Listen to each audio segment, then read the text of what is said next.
avec les autres personnes. Donc voilà, je vais vous donner quelques directives qui concernent notamment l'examen. Qu'est-ce que je veux à la fin comme examen, les éléments essentiels. Donc, j'ai essayé de faire ces slides et les slides, je reprends simplement les différents documents que je vous ai envoyés.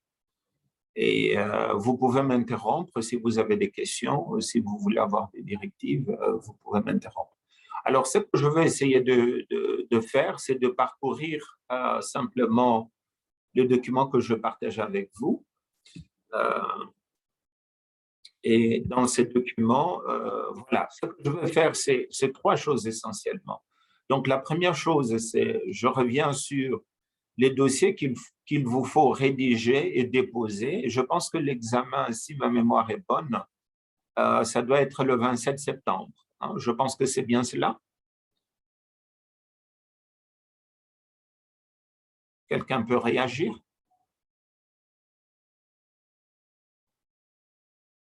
Très bien. Donc, c'est le 27 septembre. Donc, qu'est-ce que vous allez déposer le 27 septembre? Et avant le 27 septembre, qu'est-ce que vous allez faire? Donc, il y a ici trois choses importantes, notamment pour l'examen. La première chose, c'est d'abord les dossiers à rédiger donc, et à déposer. Le deuxième élément, c'est votre MVP qu'il faut élaborer. Et finalement, il faut tester les MVP. Et donc, ça, c'est un peu les éléments liés à la publication de votre MVP. Donc, alors, je commence avec le tout premier point, ça c'est les dossiers de l'examen. Donc, j'attends à ce que le jeudi 27, vous puissiez déposer à la faculté, à l'heure indiquée pour l'examen, vous allez déposer un dossier. Et ces dossiers doivent comprendre les éléments suivants. Donc, dans votre dossier, vous allez notamment inclure les éléments suivants. Donc, première chose, il y aura une page de garde, et je pense que ça, c'était déjà mis de manière générale au niveau du document que je vous ai envoyé. Donc, la page de garde doit indiquer les personnes qui ont participé à l'élaboration de ce projet. Okay? Donc, il y a notamment le sujet et les projets et les noms. Donc, ça, c'est le premier élément à ce niveau-là. Alors, le deuxième élément, donc le deuxième élément, ça, c'est le contenu de votre dossier. Et si nous regardons ce contenu de votre dossier, donc première chose, c'est finalement vous présenter les problèmes, hein, c'est-à-dire quel est le problème qui a été constaté sur le terrain et quel est le contexte. Alors, les contextes, c'est votre sujet d'innovation, il vient de quel problème?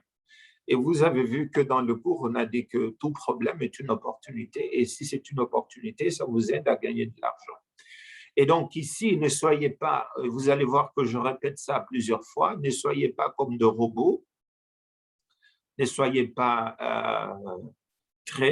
comme de machines. Hein. Donc, donnez un peu de la chair au contenu de vos analyses en expliquant de manière assez détaillée, voici les problèmes qui ont été constatés dans le contexte. C'est un peu comme lorsque vous rédigez votre problématique dans un travail scientifique. Donc, vous essayez de donner les éléments du contexte et le problème qui se pose. Donc, le dossier doit avoir une première rubrique, à part la page de garde, etc.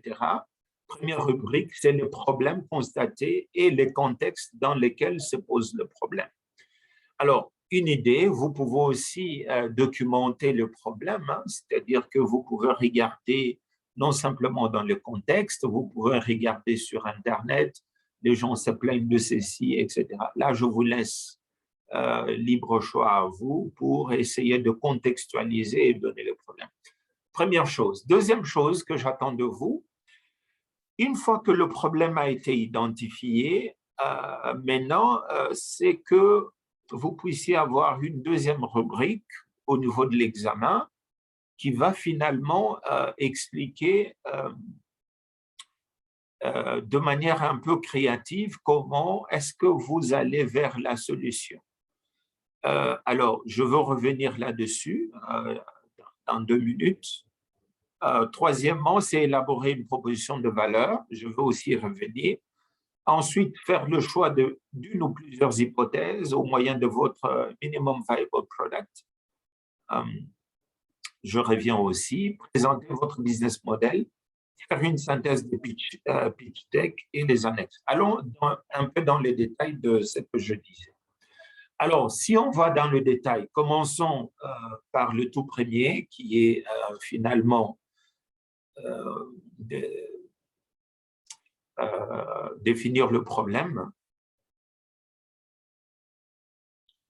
Désolé, donc je vais mettre ça comme ça.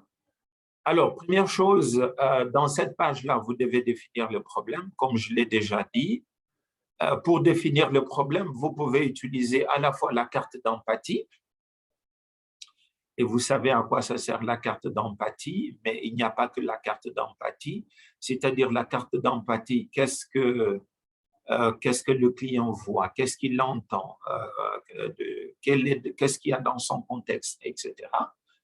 À partir de là, ça peut vous aider à identifier quels sont les différents problèmes. Et pour vous, vous faites un travail en groupe, vous pouvez aussi faire du brainstorming pour essayer d'identifier quels sont les problèmes. Alors, juste 2 minutes. S'il vous plaît, madame, je vous rappelle. Oui, bonjour. Je me porte bien.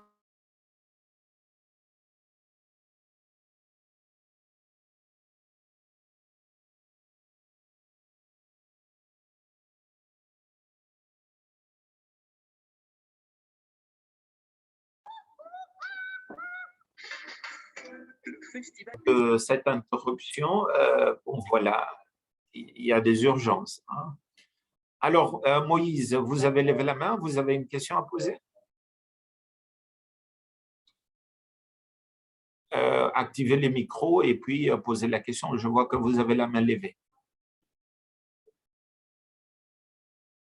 Moïse Bokeli, vous avez levé la main, vous avez une question?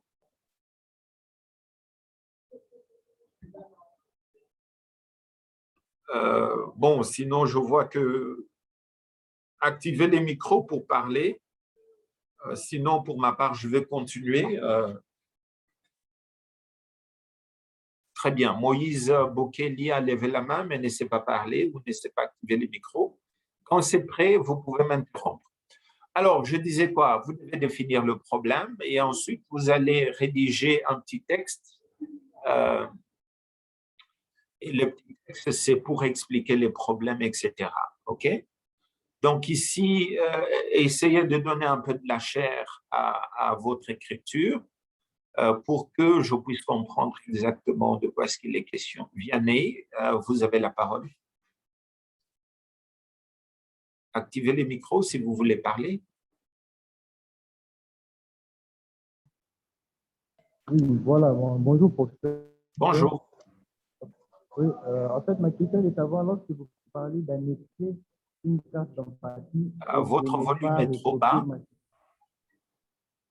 Est-ce que vous pouvez vous approcher du micro, voilà, s'il vous plaît? Allez-y. Vous m'entendez bien? Oui, Si... lorsque vous dites de recopier machinalement.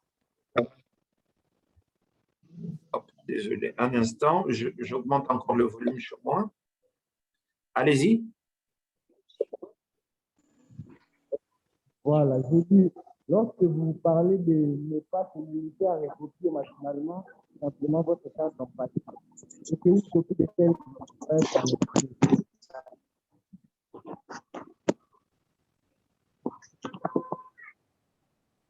Alors, je n'ai pas très bien compris la question, mais je vais juste me rassurer que je compris.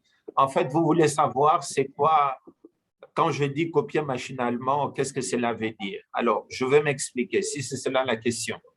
C'est-à-dire, ne vous limitez pas à prendre, par exemple, la carte d'empathie et toutes les parties de la carte d'empathie, vous remplissez la carte et il n'y a pas un texte qui permet d'expliquer qu'est-ce que vous avez fait. OK? Donc, ici, il faut, à part le fait de mettre la carte d'empathie, que vous pouvez même mettre dans le texte ou même en annexe, il faudrait maintenant faire du texte qui permet d'expliquer quel est le vrai problème. C'est-à-dire que, par exemple, au niveau de personnes enquêtées, le problème qu'ils ont constaté, c'est tel problème, c'est qu'ils entendent souvent, c'est ça, etc. Donc, je vous demande de faire un texte qui permet d'accompagner ce que vous avez constaté. Ne vous limitez pas à faire une page avec le schéma ou les canevas de la carte d'empathie, et ça se limite par là. Est-ce que ça va, Vianney? Oui, ça va, j'ai compris. Très bien. Merci. Alors, on va passer au deuxième élément. Donc, ça, c'est la première chose que je vais vérifier. Et ici, les critères, notamment pour côté, c'est, je vais voir un peu votre capacité à mieux comprendre un problème, à mieux l'expliquer, etc. Donc, voilà. Deuxième élément que je veux vous demander dans votre examen, ici, c'est, deuxième élément, c'est l'exploration de la créativité dans la recherche de la solution. Alors, qu'est-ce que je demande ici exactement? Je vous demande d'aller au niveau de méthodes de créativité qu'on a vues dans le cours. De manière générale, qu'est-ce qu'on a vu? On a vu qu'il y a notamment toutes les méthodes qui concernent, par exemple, la pensée divergente et puis la pensée convergente. Et je vous demande ici d'utiliser deux méthodes de la pensée divergente. Donc, vous utilisez la liste des attributs, OK? Et puis ensuite, vous utilisez la méthode CK. Voilà. Donc, et ensuite, une fois que vous utilisez ces deux méthodes, puis vous pouvez aller vers la méthode des 6 chapeaux de Bono, qui permet finalement de voir quels sont, par exemple, les attributs du produit que vous avez choisi. Est-ce que ce sont des attributs des symboles? Est-ce que c'est des attributs physiques ou des services, etc. Donc, ça, c'est à vous. Je vous laisse libre choix de faire ces choix. Alors, c'est comme, je crois que dans le cours, on a vu comment vendre le riz, le fromage et l'œuf. Comment vous pouvez le vendre à 150 $, comment vous pouvez le vendre à 30 $ ou à 5 $. Donc, utilisez un peu toutes ces méthodes qui vont vous aider à être assez créatif. Ça veut dire aussi que ça aboutira nécessairement à l'élaboration de quelques hypothèses. Okay? C'est-à-dire, vous allez vous faire des idées, mais ces idées ne sont que des hypothèses pour nous. Alors, troisième chose, à partir de ces idées, de tout ce que vous allez faire, je vous demande troisième rubrique, c'est élaborer une proposition de valeur de votre offre à partir d'un canvas de la proposition de valeur. Okay? Donc voilà, ici vous avez un canvas et dans le canvas de la proposition de valeur, vous avez le job to be done, okay, qui est juste là et vous avez les peines du client et puis le gain qu'il peut avoir, les antidouleurs, l'accélérateur de joie et là vous avez l'offre de service. Donc voilà. Essayez aussi à ces niveaux de résumer votre proposition de valeur. Pas simplement à vous limiter à faire les canvas, vous faites les canvas et vous ajoutez des textes qui permettent de mieux rédiger votre proposition. Alors, si vous le voulez bien, utilisez du copywriting. Vous allez voir que allez sur Internet, regardez quelques techniques du copywriting qui peut vous aider à faire une proposition de valeur. Alors, une fois que vous faites votre proposition de valeur, il y a des hypothèses. Okay? Donc ici, autre chose, c'est d'arriver à prendre quelques hypothèses. Vous n'allez pas tester toutes les hypothèses. Je ne vous demande pas de tester tout votre produit. Par exemple, vous pouvez tester le segment de clients, vous pouvez tester, par exemple, votre proposition de valeur, vous pouvez tester le mode, la manière de payer votre produit. Et donc, ça, c'est un des éléments que je vous demande. Alors, je vous demande simplement d'aller sur quelque chose de simple. Par exemple, vous prenez une photo ou par exemple, vous faites un dessin ou un prototype que vous allez poster sur le blog qui est là. Et dans vos images que vous allez faire, essayez juste de mettre un texte qui est un appel à l'action pour les clients. C'est-à-dire, lorsque le client va voir votre image, qu'est-ce que vous voulez qu'il fasse? OK? Est-ce que vous voulez vérifier, est-ce que la personne peut acheter votre produit? Ou est-ce que vous voulez vérifier si le produit est bien présenté? Est-ce que vous voulez vérifier si l'idée elle est valable? Je ne vous demande pas de faire un MVP de tout votre produit. Prenez juste une hypothèse que vous allez tester. Donc, une hypothèse, ça peut être l'un de 9 blocs. Ça peut être la proposition de valeur, le canal de distribution, les segments de clients, la relation, etc. Voilà, je vous ai envoyé aussi un petit document simple qui vous aide qui vous explique comment est-ce que vous pouvez faire ces MVP qui est simple. Donc, ne vous compliquez pas la vie en voulant mettre en place tout un produit comme MVP. Testez une seule hypothèse. Et l'hypothèse, ce n'est pas tout votre produit. OK? Voilà, c'est ce que je demande. Et donc, je crois que ici, je vous ai donné comment faire un MVP. Donc, les MVP, on les fait en fonction d'une hypothèse. Ne faites pas un MVP sans nécessairement identifier vos hypothèses. Par exemple, les consommateurs potentiels, leurs problèmes spécifiques, les hypothèses, comment faire correspondre le problème des clients à vos hypothèses. Donc, ça, c'est un raisonnement que vous pouvez faire avant de mettre en place un MVP. En ligne, vous vous limitez qu'au MVP, mais dans le document que vous allez déposer ici, vous allez aller un peu plus en détail. Voilà les hypothèses, si c'est vos consommateurs potentiels, leurs problèmes spécifiques, etc. Tout ce que je mis là, vous pouvez choisir un des éléments que vous allez mettre dans le document à déposer. Mais sur le web, limitez-vous simplement soit à une photo ou à une maquette et avec un texte pour lequel, si quelqu'un lit, il peut comprendre ce que vous êtes en train de faire. Donc, ne mettez pas tout votre projet en ligne, ce n'est pas ça. En ligne, vous testez qu'une seule hypothèse. OK? Vous testez qu'une seule hypothèse.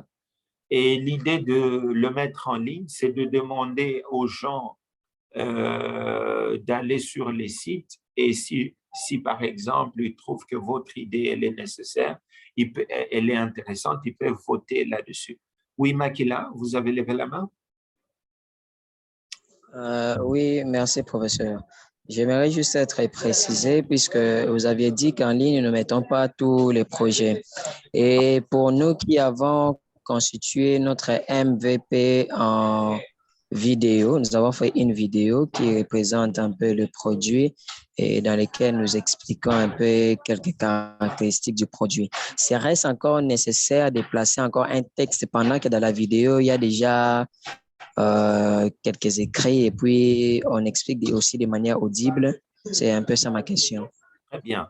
Alors, il faut savoir que quand vous placez quelque chose en ligne, on appelle ça call to action, l'appel à l'action, parce que ce n'est pas nécessairement tout le monde qui va comprendre de quoi est-ce qu'il est question. Donc, c'est toujours nécessaire, par exemple, de mettre une phrase ou quelque chose qui peut pousser quelqu'un à cliquer sur votre vidéo et à vouloir comprendre de quoi est-ce qu'il est question. Donc, il faut simplement vous rassurer que si quelqu'un arrive sur la page, il va comprendre exactement de quoi est-ce qu'il est question. OK? Très bien. Et c'est là où je dis, allez sur un site où on vous fait du copywriting. Il y a plusieurs manières de faire un appel à l'action. Voilà, c'est comme par exemple, vous faites, je l'ai envoyé dans le mini, je vais voir, est-ce que j'ai ça ici? Je ne pense pas que je l'ai avec moi, mais c'est pas grave. Je ne l'ai pas avec moi, mais sinon, je vous ai envoyé un message, un petit document qui illustre comment faire un MVP. Alors, on va passer à autre chose. Et ensuite, le point suivant, vous présentez votre business model Canvas, le 9 blocs de votre business model Canvas, mais ne vous limitez pas simplement à dessiner un business model Canvas. À côté, mettez un peu de phrases qui permet de comprendre quel est votre business model. C'est par exemple en disant, nous offrons tel produit à telle cible de clients. Si vous avez plusieurs produits à des clients différents, vous pouvez aussi préciser. Et donc, vous essayez de résumer l'idée de votre business à travers un business model Canvas. Et finalement, vous terminez par un pitch deck qui comprendra notamment ces éléments-là. Le problème, solution, pourquoi maintenant, la taille du marché, la concurrence, le produit, les business models, etc. Donc, ça, vous pouvez trouver les slides qui sont notamment dans le cours et vous pouvez voir avec Airbnb, c'est un exemple, vous pouvez vous inspirer de Airbnb et finalement arriver à rédiger votre pitch deck. Donc, voilà. Oui, Jemima. Activez les micros. Jemima, vous avez levé la main. Est-ce que vous voulez bien parler? Jemima. Oui, bonjour professeur. Oui, bonjour. J'avais une question qui me préoccupait un peu. Hein? Mon groupe et moi, nous avons choisi un sujet là qui nous complique un peu jusque-là. Oui. Et on se demandait si c'était pas un problème pour qu'on puisse changer de produit. Vous pouvez changer, hein? C'est-à-dire que l'essentiel n'est pas de vous compliquer la vie. Hein. L'essentiel, c'est d'aller de l'avant. D'accord, merci beaucoup, professeur. Très bien. Il y avait encore qui avait levé la main. Bon. Apparemment, je pense que c'était Jemima seule. OK. Donc, voilà. Et puis, ce qui me reste, c'est vous souhaiter bonne chance pour votre examen. Si vous avez des questions, vous posez vos questions. S'il n'y en a pas, donc je suppose que c'est clair. Oui, je vois Jean, vous voulez parler? Oui, professeur. Allez-y. Je voulais savoir si, pour notre MVP, si on est obligé de faire obligatoirement une vidéo. Si vous êtes obligé de faire une vidéo. Ça dépend de vous. C'est-à-dire que si vous pensez que la vidéo, c'est une des meilleures manières pour que le gens comprennent, it's up to you. Donc, c'est à vous. Ok, d'accord, merci. Oui. D'accord. Et une autre chose aussi, pouvez-vous nous envoyer ces documents dans le groupe, cette démarche? Je vais envoyer ça. Je vais envoyer. Mais si vous remarquez bien, cette démarche, c'est exactement une synthèse du document écrit que j'ai essayé un peu d'animer. Je vais vous l'envoyer, il n'y a pas de souci. D'accord, merci beaucoup, parce qu'il est beaucoup plus illustratif que les documents que vous aviez envoyés précédemment. Il n'y a pas de souci. Merci Voilà. bien. Alors, est-ce qu'il y a encore quelqu'un qui a une question? Alors, je vois oui, ça c'est Jean qui a écrit parce que, voilà, mais finalement il a parlé. Est-ce qu'il y a encore une question? Je pense que oui. Voilà, il me reste qu'à vous souhaiter bonne chance. Alors, pour envoyer votre élément sur les sites web, on vous a donné une manière de le faire. Ne vous compliquez pas la vie. Et si vous voulez, bon, voilà. Je sais que je demanderai aux gens d'aller regarder vos idées et puis de voter là-dessus. C'est tout ce qui va se faire. Oui, Jemima, vous avez encore une question? Oui, je voulais savoir si le jour de l'examen, on dépose le document auprès de Monsieur Freddy, par exemple, et si on va directement envoyer le MVP le même jour, ou bien on va faire comment? Non, le MVP, il faut l'envoyer déjà avant l'examen. C'est une bonne question. Donc, envoyer le MVP avant l'examen. De toutes les façons, je peux encore laisser jusque le jour de l'examen, mais essayez de le faire, oui, voilà, en ligne. Et sur les MVP, vous n'êtes pas obligé de mettre votre nom, votre promotion. Vous n'êtes pas nécessairement obligé, mais au moins dans le document que vous allez déposer, il faudrait que j'ai une référence qui peut me dire, voici notre MVP, c'était exactement ça, etc. Esther, vous voulez poser la question?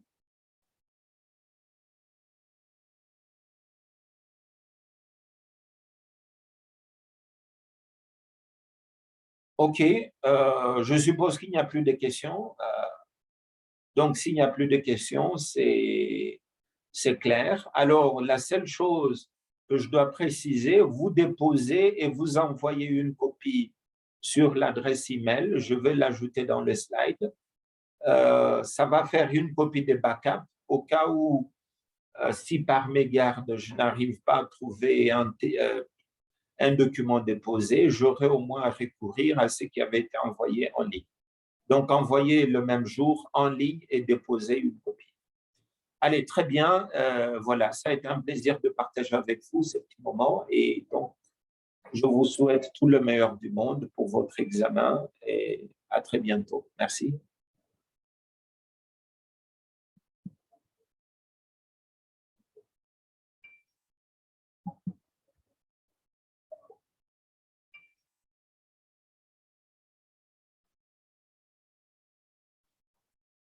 Au revoir.